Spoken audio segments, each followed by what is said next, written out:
Let's talk about Muhammad's divinities. I have not smelled amber, musk, or anything more fragrant than the smell of the messenger. Muhammad touches someone. I felt a cool sensation. His hand was scented, as if he had taken it from a bag of perfume. If Muhammad shook a man's hand, the fragrance would remain on that man's hand for the whole day.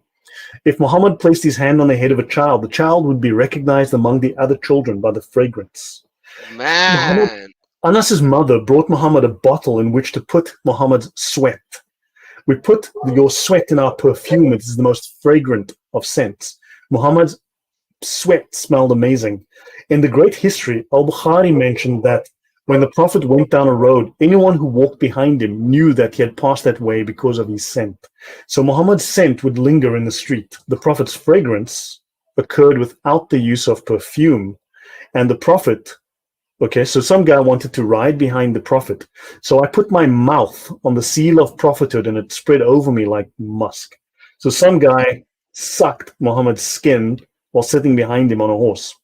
Great. Some male guy, some male dude, That's in the sucked Ashifa, the page 32. backside of Muhammad?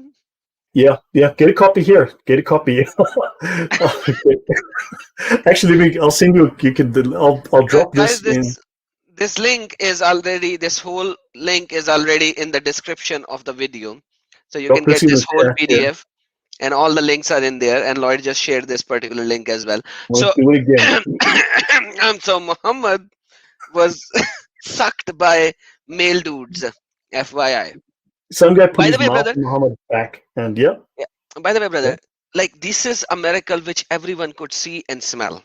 Why were these people saying in the Quran, where Allah is saying that these people are asking Muhammad for miracle, when these are so apparent miracle that everyone can smell and touch and do all that, then why Quran in 7 different locations saying, I have not given you any miracle?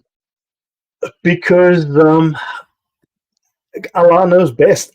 I don't. So let's continue with Muhammad's miracles. Whenever the Prophet relieved himself, the earth would swallow his feces. That spot would be fragrant like musk. Oh It has man. been narrated on the authority of Aisha.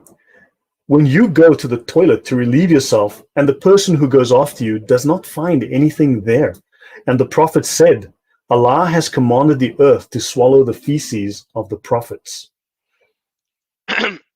So his feces is also perfume? Yes, and it's the earth swallows it. This is in the Kanz al-Amal, volume 14, page number 117. Where do I find all this stuff?